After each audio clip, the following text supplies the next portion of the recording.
तो hello everyone, स्वागत है आप सभी बच्चों का इजी प्रैप पर एक बार फिर से। उम्मीद कर रहे हैं आप सब बच्चों की तैयारी बहुत ही जबरदस्त चल रही होगी। स्टूडेंट्स, आज के इस वीडियो में हम चर्चा करने वाले हैं सीयूईटी लीट।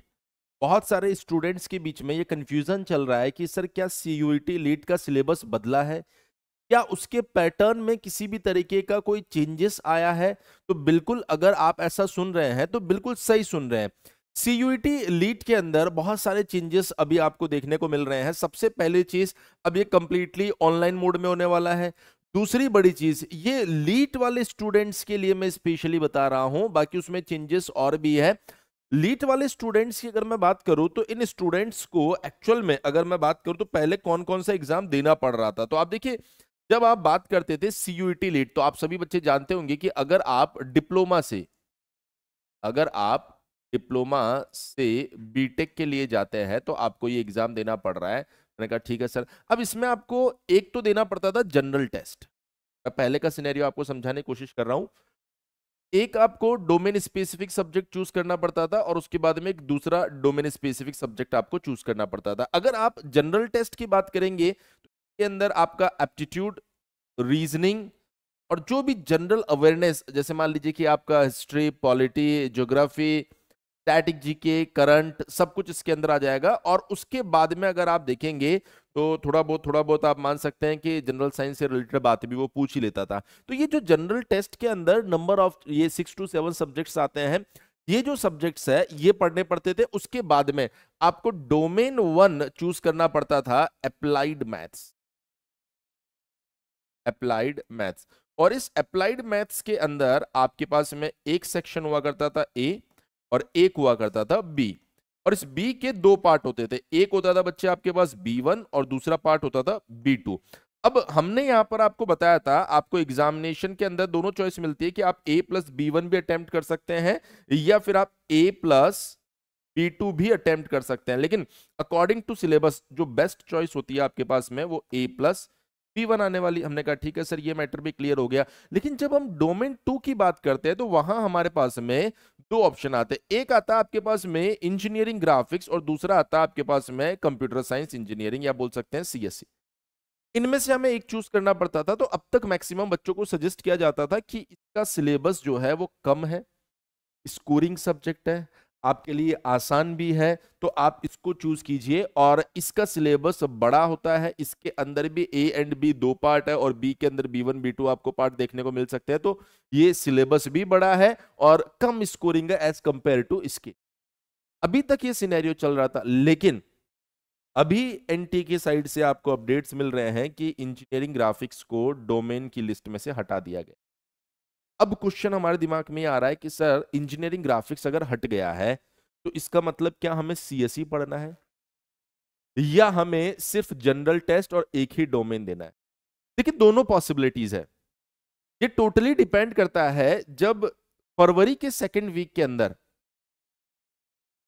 सीयूईटी के फॉर्म्स आएंगे उस टाइम यूनिवर्सिटीज फिर से पार्टिसिपेट करेगी सीयूईटी के अंदर।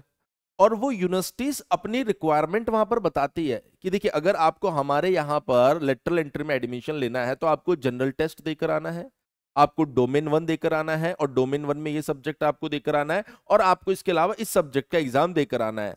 तो अगर उस पर्टिकुलर केस के अंदर यूनिवर्सिटीज ने आपसे सिर्फ जनरल टेस्ट और अप्लाइड मैथ्स का ही स्कोर कार्ड मांगा, या वो सिर्फ इतना ही चाहते हैं कि आप जनरल टेस्ट और अप्लाइड मैथ्स देकर ही आ जाए वहां पर, तो आपको फिर डोमेन 2 चूज करना ही नहीं पड़ेगा। और ऐसा भी हो सकता है, बहुत से केसेस में हमें ऐसा भी देखने को मिला है, उसने कहा है, मतलब पॉसिबिलिटी बता रहा हूं, जनरल टेस्ट प्लस या तो मैथ्स या CSE। ऐसा भी हो सकता है, ऐसा भी हो सकता है general test plus maths plus कोई और रिक्वायरमेंट वो मांग ले। इट मे बी मैकेनिक्स, हो सकता है फिजिक्स, हो सकता है PCM इंट्रोड्यूस करवा दे, पर चांसेस बहुत कम है, बहुत कम चांसेस है। मैक्सिमम चांसेस है general test plus applied maths के, मैक्सिमम चांसेस। तो हमें आज के टाइम पर करना क्या चाहिए? मैंने कहा देखिए, जनरल टेस्ट के अंदर ऑलरेडी आपके पास 6 से 7 सब्जेक्ट है। मैथ्स अपने आप में एक बहुत बड़ा सब्जेक्ट है, तो लगभग 7 से 8 सब्जेक्ट तो फाइनल हो चुके हैं ना, कि इसमें कोई चेंजेस नहीं होने वाला। एक 8वां सब्जेक्ट या बोल सकते हैं 9th सब्जेक्ट जो रहने वाला है ना, जिसको आप डोमेन 2 बोल रहे हैं, इसको लेकर कंफ्यूजन है। तो आप सभी बच्चों को क्या करना है, 15 फरवरी तक, हम ऐसा मान के चल रहे हैं लगभग, अब ये 20 भी हो सकती है और 10 भी हो सकती है, 15 फरवरी तक आप अपने इस पोर्शन को कंप्लीट करके रखिए। इसमें कोई चेंज नहीं होने वाला, इसमें कोई चेंज नहीं होने वाला। 15 फरवरी तक आप अपने इस पोर्शन को कंप्लीट करके रखिए, और जैसे ही 15 से 20 फरवरी के बीच में वो इस पॉइंट को क्लियर कर देता है कि आपको डोमेन 2 की नीड पड़ेगी या नहीं पड़ेगी, डोमेन 2 की नीड पड़ेगी या नहीं पड़ेगी। अगर डोमेन 2 की नीड नहीं पड़ती है तो हम लग जाएंगे अपनी प्रैक्टिस के अंदर। अगर डोमेन 2 की नीड पड़ती है तो आने वाले 25 डेज के अंदर हम उस कंप्लीट सब्जेक्ट को या उस डोमेन 2 को कंप्लीट करवा देंगे, और जैसे ही उसको कंप्लीट करवाएंगे आपका सिलेबस जो है लगभग लगभग आप देखेंगे 10 मार्च से 15 मार्च के बीच में खत्म हो जाएगा। और एग्जाम जो होना है वो कब होना है, मई 2nd वीक या मई 3rd week and 4th week के अंदर। तो उसके बाद भी आपके पास में पूरे 2 महीने बचते हैं। तो अपनी स्ट्रेटजी को बिल्कुल क्लियर रखना है, क्योंकि बहुत सारे बच्चे कंफ्यूज हो गए कि बोला सर तैयारी करें भी या नहीं करें, या फिर क्या नोटिफिकेशन आने पर ही तैयारी करनी है। बेटा जब नोटिफिकेशन आएगा तब तैयारी करोगे तो ये सब सब्जेक्ट कैसे पढ़ पाओगे। तो ये चीज बिल्कुल दिमाग में रखिए कि इन दो चीजों में कोई चेंजेस नहीं है। आपके पास में दो ही केस बनेंगे, या तो सिर्फ इतना ही पढ़ना है, या फिर हो सकता है कोई एक सब्जेक्ट या एक डोमेन वो और इंट्रोड्यूस करवा दे। अगर वो एक और डोमेन इंट्रोड्यूस करवा देता है तो आपको उस चीज को लेकर घबराने की जरूरत नहीं है। आपके पास सफिशिएंट टाइम है उस पर्टिकुलर डोमेन को कवर करने का, लेकिन वो सफिशिएंट टाइम तभी होगा जब इतना पोर्शन आप कवर करके रहेंगे। अगर इतना पोर्शन भी आपने कवर नहीं कर रखा तो फिर उस टाइम पर आपके लिए पैनिक सिचुएशन हो सकती है। तो मुझे नहीं लगता किसी बच्चे को इंजीनियरिंग ग्राफिक्स को लेकर अब किसी तरीके का डाउट रहा होगा, क्योंकि बहुत सारे बच्चे मैसेज कर रहे थे कि सर इंजीनियरिंग ग्राफिक्स हट गया है या फिर है या वापस आएगा, क्या अपडेट है इसके बारे में। तो मैंने आपको क्लियर कर दिया है कि हाँ अभी उसके बारे में अपडेट आया है, लेकिन फाइनल अपडेट जो है वो आपको तभी देखने को मिलेगा जब आपके पास में जो नोटिफिकेशन आएगा या फॉर्म चालू होंगे उस टाइम पर। क्योंकि उस टाइम पर यूनिवर्सिटीज अपनी रिक्वायरमेंट बताएगी कि अगर आपको हमारी यूनिवर्सिटी में एडमिशन लेना है तो आपको जनरल टेस्ट तो कंपलसरी है ही है, उसके साथ डोमेन 1 तो देना ही है। अब अगर वो डोमेन 2 मांगता है तो फिर आपको डोमेन 2 पढ़ना पड़ेगा, अगर वो नहीं मांगता है तो फिर आपको डोमेन 2 पढ़ने की जरूरत भी नहीं पड़ेगी। अगर अगर आप इजी प्रैप के साथ नहीं जुड़े हैं तो मैं आपको ये भी बता देता हूं, इजी प्रैप के ऊपर आप सब बच्चों के लिए 3 तरह के बैच चल रहे हैं, जिसमें एक प्लस बैच है, एक लाइव बैच है और एक रिकॉर्डेड बैच है।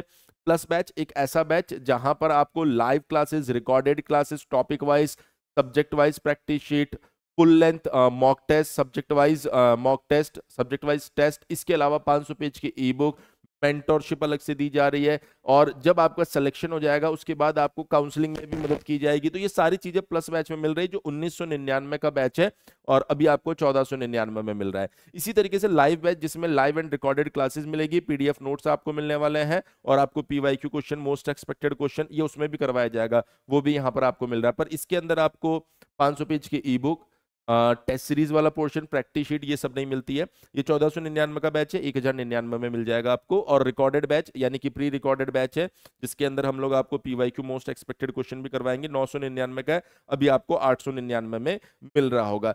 ये आपके पास में स्टैंडर्ड फीस है जो ऑफर के बाद आपको मिल रही है। एक और चीज बता देता हूं, 15 जनवरी तक जब आप इजी प्रैप एप्लीकेशन पर जाकर देखेंगे तो वहां पर अभी आपको इन ऑफर फीस के ऊपर भी एडिशनल 20% तक डिस्काउंट आपको वहां पर मिल रहा है। अगर आपको इनसे जुड़ी कोई भी जानकारी चाहिए, कोई भी कंफ्यूजन आपके दिमाग में आता है, तो आप क्या कर सकते हैं, ये जो हमारा हेल्पलाइन नंबर है 7014639318, इसके ऊपर कॉल कर सकते हैं और आपकी जो भी क्वेरी है उसको आप डिस्कस कर सकते हैं। मैं उम्मीद कर रहा हूं आज की इंफॉर्मेशन आप लोगों के लिए जरूर यूजफुल रही होगी।